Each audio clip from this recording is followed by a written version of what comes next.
નમસ્કાર મિત્રો, ગુજરાત પોલીસ ભરતી બોર્ડ દ્વારા પોલીસ સબ ઇન્સ્પેક્ટર બિન હથિયારધારી અને લોકરક્ષક દળ LRDની ભરતીની જાહેરાતના સંદર્ભમાં ઉમેદવારો દ્વારા અરજીપત્રક ભરાઈ ગયા બાદ તેમના ફિઝિકલ ટેસ્ટ, દોડના ટેસ્ટ પૂરા થઈ ગયા અને તેનું પરિણામ પણ વેબસાઇટ પર મુકાઈ ગયું છે. હવે આગામી ટૂંક સમયમાં ગુજરાત પોલીસ ભરતી બોર્ડ દ્વારા લિખિત પરીક્ષાનું આયોજન કરવામાં આવશે. આ લિખિત પરીક્ષામાં ભારતનું બંધારણ પર સારા એવા માર્ક્સનું ભારણ અથવા વેઇટેજ આપવામાં આવેલ છે. તેથી પરીક્ષાના ઉમેદવારોને જાણકારી, માહિતી અને માર્ગદર્શન મળી રહે તે હેતુસર ભારતના બંધારણ પર જાણકારી આપતા વિડીયો બનાવવાનું આયોજન કરેલ છે. આ સંદર્ભમાં અગાઉ 8 જેટલા વિડીયો ભારતના બંધારણ ઉપર બનાવી અને યુટ્યુબ પર અપલોડ કરેલ છે અને અપેક્ષા રાખવામાં આવે છે કે આ વિડીયો મિત્રોને, ઉમેદવારોને ઉપયોગી થશે. મિત્રો, આજે આપણે ભારતના બંધારણના ભાગ 3 મૂળભૂત અધિકારો માટેના જે અનુચ્છેદ 33 થી અનુચ્છેદ 35ની ચર્ચા કરીશું. અનુચ્છેદ 33 અને 34ની વાત કરીએ તો એ સશસ્ત્ર દળો અથવા સશસ્ત્ર બળો અને મૂળભૂત અધિકારોની તેમાં જે વાત છે એમાં સંસદને અનુચ્છેદ 33 અન્વયે સત્તા આપવામાં આવી છે કે તે સશસ્ત્ર દળો, અર્ધસૈનિક બળો અને પોલીસ દળો, ગુપ્તચર સંસ્થાઓ જેવી કે IB, RAW તેમજ આ દળો માટે કામ કરતા ટેલિફોન ઓપરેટરો, રસોઈયા, મિકેનિક્સ જેવા સંદેશા વ્યવહાર સાથે જોડાયેલા કર્મચારીઓ, એમના માટે મૂળભૂત અધિકારો, કેટલાક મૂળભૂત અધિકારો પર મર્યાદા મૂકી શકે તેવા કાયદા ઘડવાની સત્તા આ અનુચ્છેદ 33 અન્વયે સંસદને આપવામાં આવી છે. એટલે સંસદને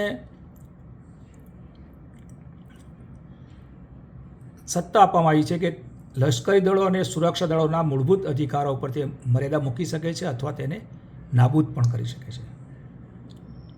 તેનો હેતુ જોઈએ તો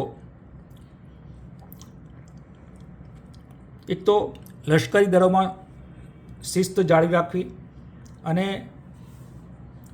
લશ્કરી દળોમાં જે કામ કરતા કર્મચારીઓ છે તેઓ પોતાની ફરજો યોગ્ય રીતે બજાવી શકે, અધિકારીઓ વ્યવસ્થિત રીતે કામ લઈ શકે તે માટે આ જોગવાઈ કરવામાં આવેલ છે. એટલે એક ઉદાહરણ લઈએ તો જો સૈનિકોને સામાન્ય નાગરિકોની જેમ હડતાળ પાડવાની કે સંઘ બનાવવાની સંપૂર્ણ આઝાદી આપવામાં આવે તો દેશની સુરક્ષા જોખમાઈ શકે છે. એટલે સંસદ જે આર્મ્ડ ફોર્સિસ છે, આર્મી, નેવી, એરફોર્સ કે પછી લશ્કરી દળો, પેરામિલિટરી ફોર્સિસ, BSF, CRF વગેરે, પોલીસ દળો, ઇન્ટેલિજન્સ એજન્સી અને સંદેશા વ્યવહારના કર્મચારીઓ, આ બધાના અધિકારો ઉપર મર્યાદા મૂકી શકે છે. કેવા પ્રકારની મર્યાદા અથવા પ્રતિબંધો લગાવી શકાય? તો સંસદ કાયદો બનાવીને આ દળોના અમુક અધિકારો છીનવી શકે છે, જેમ કે વાણી અને અભિવ્યક્તિની સ્વતંત્રતા. એટલે આ જે ઉપર આપણે આગળ ચર્ચા કરી તે કર્મચારીઓ મીડિયામાં ગમે તે બોલી શકતા નથી. સંઘ કે એસોસિએશન બનાવવાનો અધિકાર, એટલે તેઓ કોઈ સંગઠન બનાવી શકતા નથી. રાજકીય સંગઠનોના સભ્ય બનવાનો અધિકાર, એટલે રાજકીય કોઈ પક્ષ હોય અથવા સંગઠન હોય તેના સભ્ય તેઓ બની શકતા નથી. હડતાળ પાડવાનો કે પ્રદર્શન કરવાનો અધિકાર, તેઓ પોતાની માગણીઓ કે કોઈ પણ કારણસર હડતાળ પાડી શકતા નથી અને કે પ્રદર્શન કરી શકતા, દેખાવો કરી શકતા નથી. એટલે આ દ્વારા રાષ્ટ્રીય સુરક્ષાને, વ્યક્તિગત સ્વતંત્રતા કરતાં રાષ્ટ્રીય સુરક્ષાને ધ્યાને લેવામાં આવી છે, તેને મહત્ત્વ આપવામાં આવ્યું છે. અને આ કારણસર અનુચ્છેદ 33માં આ જે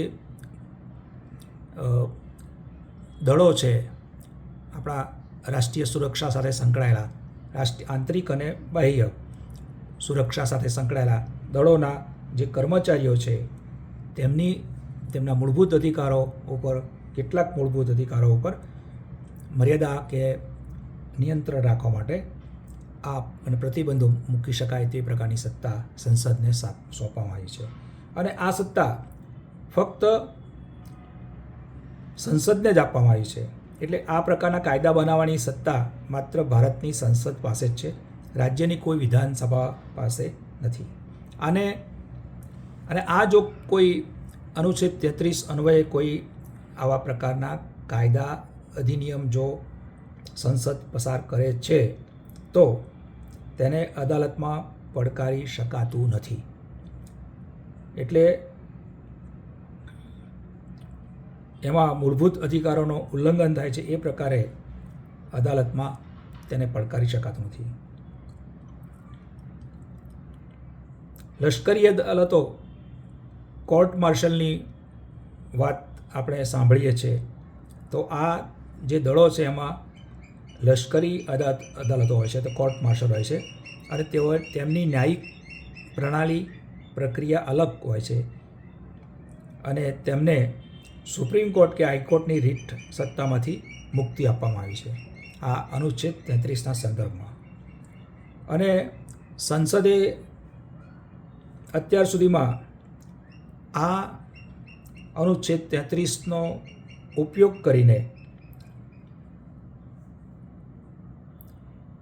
સૈન્ય અધિનિયમ આર્મી એક્ટ 1950, નૌકાદળ અધિનિયમ નેવી એક્ટ 1950, વાયુસેના અધિનિયમ એરફોર્સ એક્ટ 1950, પોલીસ દળો અધિકારો પર પ્રતિબંધ અધિનિયમ 1966 એ કાયદાઓ બનાવ્યા છે. અને તેના દ્વારા લશ્કરી જે દળો છે તેના જે કર્મચારીઓ છે, તેમાં કામ કરતા જે અધિકારીઓ કર્મચારીઓ છે તેમના હક્કો ઉપર એક પ્રકારનું નિયંત્રણ કરેલ છે. તો અનુચ્છેદ 33 એ વ્યક્તિગત સ્વતંત્રતા કરતાં રાષ્ટ્રીય સુરક્ષાને વધુ મહત્ત્વ આપે છે. અનુચ્છેદ 34ની વાત કરીએ તો એ માર્શલ લો એટલે કે લશ્કરી શાસન સાથે સંબંધિત છે. જ્યારે દેશમાં કોઈ વિસ્તારમાં લશ્કરી કાયદો અથવા માર્શલ લો અમલમાં હોય ત્યારે તે વિસ્તારમાં મૂળભૂત અધિકારો પર કેવી મર્યાદા આવશે તેની જોગવાઈ આ અનુચ્છેદમાં કરવામાં આવી છે. તેની મુખ્ય જોગવાઈની વાત કરીએ તો જ્યારે ભારતના કોઈ પણ વિસ્તારમાં માર્શલ લો અમલમાં હોય ત્યારે સંસદ પાસે તેની સત્તાઓ રહે છે. અને લશ્કરી શાસન દરમિયાન વ્યવસ્થા જાળવવા માટે કોઈ સરકારી કર્મચારી કે અન્ય વ્યક્તિએ કરેલા કાર્યોને કાયદેસરતા આપવાનું કામ સંસદ કરી શકે છે. તે વિસ્તારમાં લશ્કરી અદાલત દ્વારા આપવામાં આવેલી સજા કે અન્ય આદેશોને સંસદ માન્ય રાખી શકે છે. એટલે કોઈ રાજ્ય અથવા કોઈ પર્ટિક્યુલર વિસ્તાર દેશનો અને તેમાં કાયદો અને વ્યવસ્થા પડી ભાંગે, પોલીસ થકી પણ કાયદો અને વ્યવસ્થા જળવાતા નથી અને ત્યારે નાગરિક વહીવટીતંત્ર નિષ્ફળ ગયું કહેવાય અથવા એવી કોઈક અસાધારણ સ્થિતિ જેવી કે કોઈ બળવો કે યુદ્ધ જેવી પરિસ્થિતિ ઊભી થાય ત્યારે લશ્કરને સત્તા સોંપવામાં આવે છે અને તેને માર્શલ લો તરીકે ઓળખી શકાય. માર્શલ લોની કોઈ વ્યાખ્યા આપવામાં આવી નથી, પણ તેનો સામાન્ય અર્થ લશ્કરી શાસન થાય છે. એટલે તે પર્ટિક્યુલર વિસ્તાર અથવા રાજ્યમાં લશ્કર સત્તા સંભાળે છે અથવા લશ્કરી શાસન ચાલે છે. આ સમય દરમિયાન સામાન્ય કાયદાઓ અને અદાલતો સ્થગિત થઈ શકે છે અને લશ્કર પોતાના નિયમો મુજબ ન્યાય કરે છે. એટલે આ કલમ હેઠળ અથવા તો આ અનુચ્છેદ હેઠળ જ્યારે લશ્કરી કાયદો લાગુ થાય ત્યારે તે વિસ્તારના નાગરિકોના મૂળભૂત અધિકારો પ્રતિબંધિત થઈ જાય છે. સૈન્ય વ્યવસ્થા જાળવવા માટે નાગરિકોની હિલચાલ, વાણી અને સભા ભરવા જેવા અધિકારો ઉપર કાપ મૂકી શકે છે.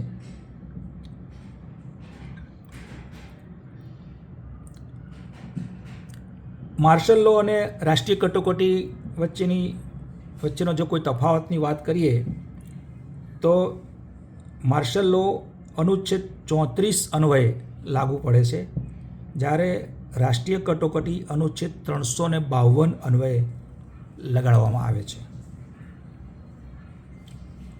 માર્શલ લો એ દેશના કોઈ ચોક્કસ ભાગમાં લાગુ થાય છે, જ્યારે રાષ્ટ્રીય કટોકટી સમગ્ર દેશમાં કે તેના મોટા ભાગમાં લાગુ થઈ શકે છે અને દેશના ચોક્કસ ભાગોમાં રહેતા નાગરિકોના મૂળભૂત અધિકારોને તે અસર કરે છે. ત્યારે મૂળભૂત અધિકારો સાથે રાષ્ટ્રીય કટોકટીની વાત કરીએ તો મૂળભૂત અધિકારો સાથે તે કેન્દ્ર રાજ્યના સંબંધોને પણ અસર કરે છે. એટલે કે એ સમગ્ર દેશમાં રાષ્ટ્રીય કટોકટી લાગુ પડે છે. તેમાં માર્શલ લો અથવા તો લશ્કરી શાસનમાં નાગરિક વહીવટ જે આપણે કહીએ કે પોલીસ એડમિનિસ્ટ્રેશનને સ્થગિત કરી દેવામાં આવે છે, ત્યારે રાષ્ટ્રીય કટોકટીમાં નાગરિક વહીવટ અને વિધાનમંડળો ચાલુ રહે છે. એટલે આમ કાયદો અને વ્યવસ્થા જાળવવા માટે યુદ્ધ માટે માત્ર કાયદો અને વ્યવસ્થા જાળવવા માટે આ અનુચ્છેદ 34 અન્વયનો જે માર્શલ લો લાગુ પડે છે, જ્યારે રાષ્ટ્રીય કટોકટી એ યુદ્ધ, બાહ્ય દેશનું આક્રમણ થઈ આવે કે યુદ્ધ થાય કે પછી સશસ્ત્ર બળવા સામે રક્ષણ કરવા માટે રાષ્ટ્રીય કટોકટી અનુચ્છેદ 352 અન્વયે લગાવવામાં આવે છે. એટલે અનુચ્છેદ 34 એ કટોકટીના સમયે લશ્કરને કાયદાકીય કવચ પૂરું પાડે છે, જેથી તેઓ દેશમાં ફરી શાંતિ સ્થાપી શકે. એટલે મિત્રો, આપણે જોયું કે કેટલાક સંજોગોમાં આ મૂળભૂત અધિકારો પર કેટલાક કર્મચારીઓ તો કેટલીક વાર સમગ્ર દેશના નાગરિકોના અધિકારો પર નિયંત્રણ મૂકવાના સંજોગો ઊભા થાય છે અને તે માટેની સત્તા એ અનુચ્છેદ 33 અને 34 અન્વયે સંસદને આપવામાં આવી છે અને તે પ્રમાણે તેના માટેના કાયદા કરી શકે છે, અધિનિયમ પસાર કરી શકે છે.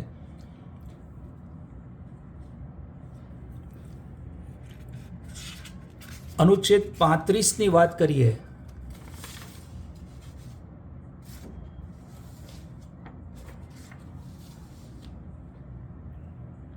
તો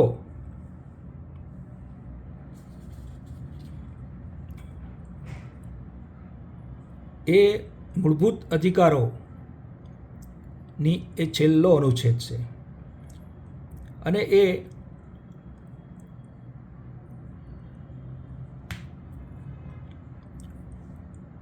મૂળભૂત અધિકારની જોગવાઈઓને અસરકારક બનાવવા માટેની સંસદને સત્તા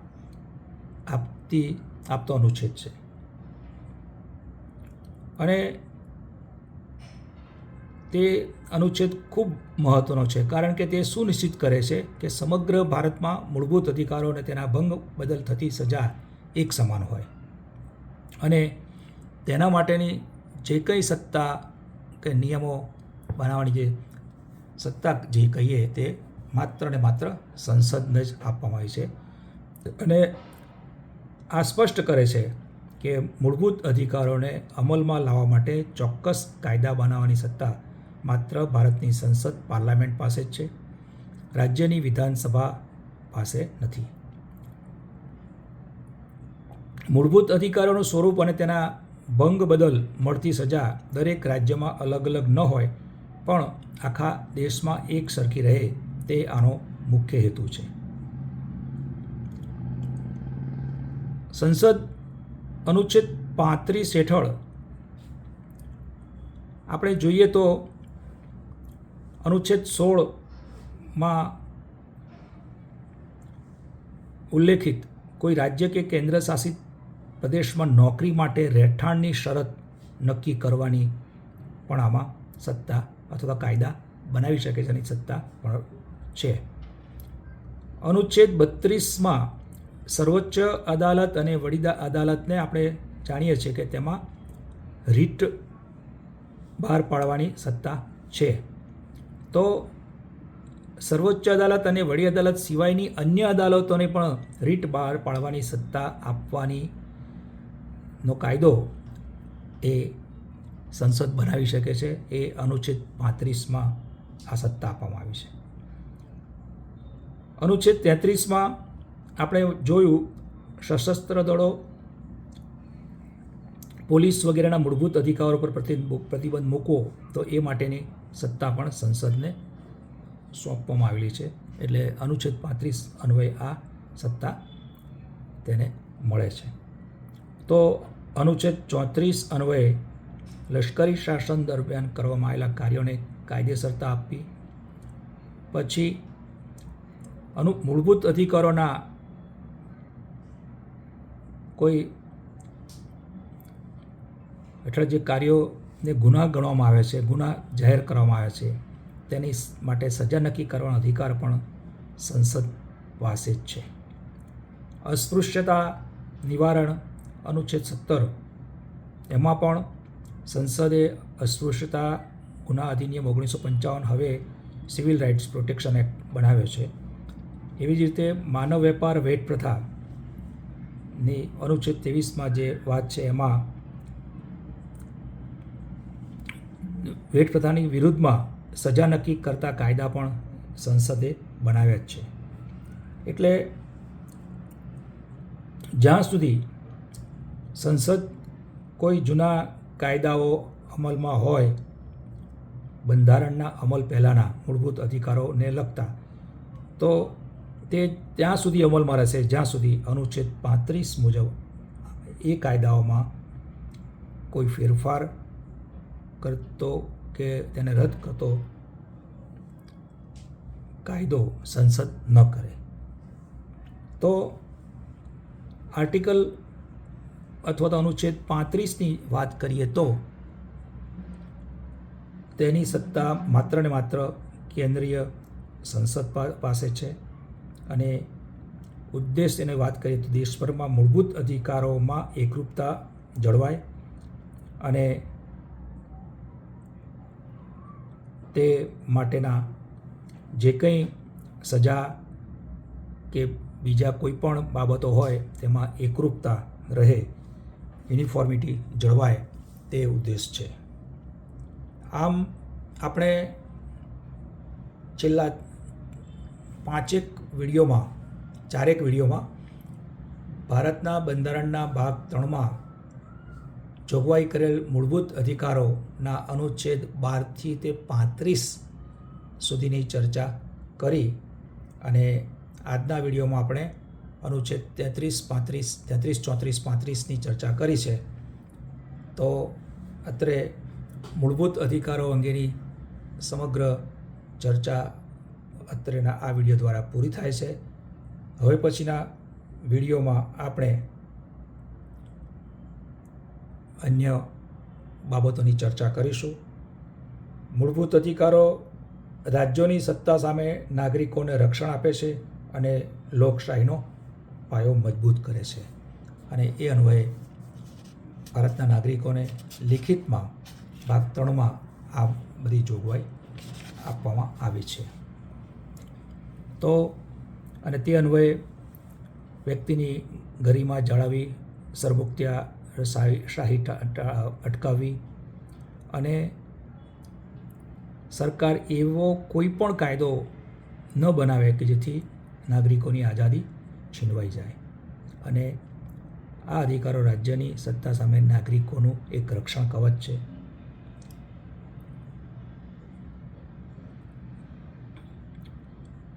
દેશમાં જાતિ, ધર્મ કે લિંગના ભેદભાવ વગર દરેક વ્યક્તિને સમાન તક અને સન્માનપૂર્વક જીવવાની ખાતરી આ અધિકારો દ્વારા મળે છે. તો આ અધિકારો લોકશાહીના અસ્તિત્વ માટે અનિવાર્ય છે, તેથી તેને પાયાના હક્કો પણ કહે છે. તો તે કાયમી પણ નથી અને મૂળભૂત માળખાને નુકસાન પહોંચે નહીં એમ સંસદ તેમાં સુધારો કરી શકે છે. અને કટોકટી જેવા સમયમાં રાષ્ટ્રીય કટોકટી દરમિયાન અધિકારોને હંગામી ધોરણે ટેમ્પરરીલી મોકૂફ રાખી શકાય છે. તો લશ્કરી શાસન વખતે પણ આ રીતે અધિકારોને મોકૂફ રાખી શકાય છે. ટૂંકમાં કહીએ તો ભાગ 3A ભારતને પોલીસ સ્ટેટ, જ્યાં સરકારની મનમાની ચાલે એવું બનતું અટકાવીને વેલફેર સ્ટેટ, નાગરિકોનું કલ્યાણ મુખ્ય હોય તે બનાવવાની ખાતરી ભાગ 3માં આપવામાં આવી છે એમ કહેવાય. તો મિત્રો, આજે આટલું પૂરતું છે. આપણે આજે વિરામ લઈએ છીએ અહીંયા અને હવે પછીના વિડીયોમાં આગળ બીજા અનુચ્છેદ વિશે ચર્ચા કરીશું. આપને આ વિડીયો પસંદ આવે તો આપ તેને લાઈક કરજો, શેર કરજો અને જરૂર લાગે ત્યાં કોમેન્ટ કરજો. અને આપ ચેનલને સબસ્ક્રાઈબ ન કરી હોય તો ચેનલને સબસ્ક્રાઈબ કરજો, જેથી આગામી વિડીયો આપની પાસે સરળતાથી પહોંચી જાય. આપનો ખૂબ ખૂબ આભાર. ધન્યવાદ.